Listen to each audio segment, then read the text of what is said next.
My name is Michelle Taylor, and I am a workforce education specialist with the School District of Escambia County. The workforce education specialist is part of a career pathway that really began as a teacher, a business information technology teacher, and then I ended up at the district as a curriculum specialist, a workforce education curriculum specialist. So now, instead of teaching high school students about computers, I teach high school teachers about teaching. And as a curriculum specialist, my typical day is to come into my office about 7:30 in the morning. I log into my computer, check to see if my phone's blinking, answer my messages. One of the things that I do is work with federal grants, state and federal grants. Very important one to workforce education is the Carl D. Perkins grant, where we have requirements that need to be addressed in terms of preparing students for the workforce. And a budget of about $750,000 where we have to, based on this needs assessment from our teachers, put together a budget that addresses those needs.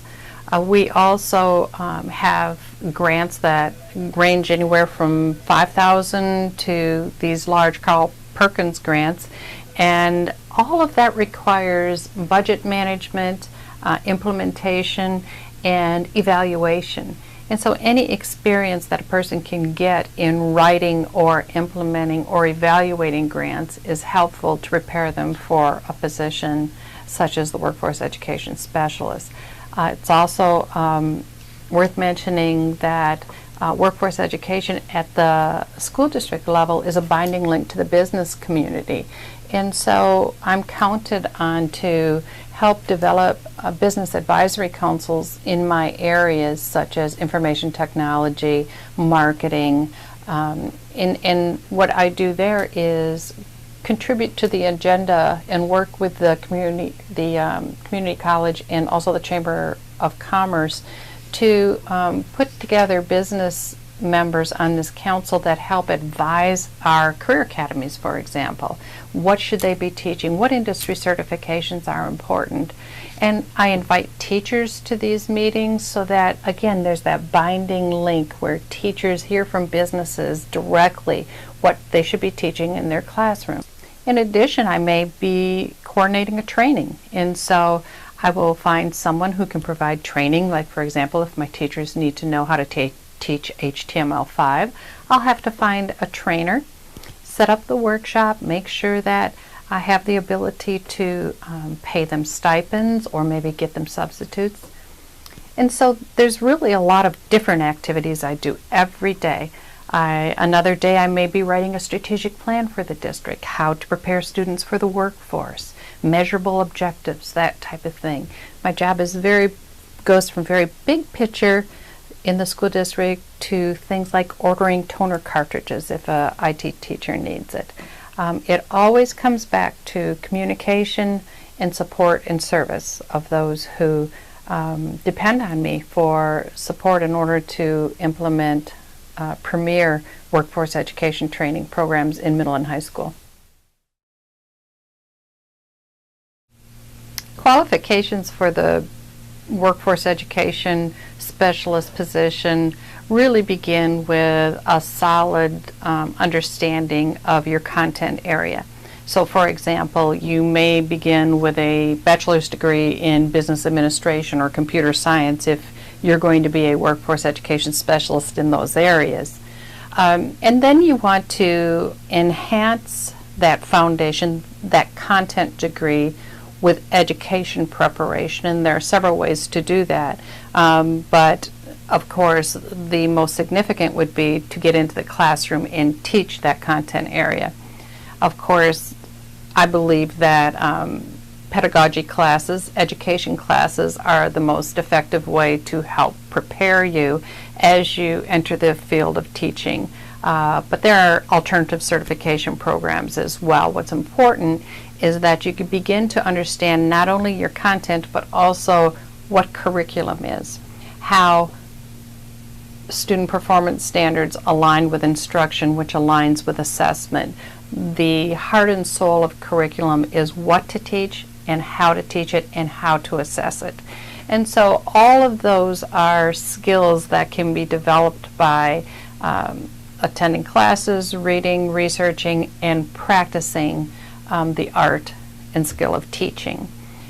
In order to be in a position at the district level as a workforce education specialist, an advanced degree will be required, master's in either ed leadership or curriculum and instruction. I myself believe that curriculum instruction is most important because, again, you are a specialist in curriculum instruction. It's difficult to articulate the best part of this job because there's so many good things. I guess probably the best part is that it's never the same any day. Every day is a challenge, and it's just very exciting to come in every day and think about what needs to be done and plan and implement and provide things for teachers. It's all good, except probably there are times that it's very frustrating, and the worst part is that in education it's never perfect, and so therefore this job is never really done. There's never been a day where I can say, well, I'm done now. There's always something to do to make it better, to make the classroom better for the students, to make the classroom better for teachers. There's always something to do, and I guess that would be the worst part of this job. The best piece of advice that I could give would be to be willing to work at 110% in a teaching job. There are no beginning and ending hours.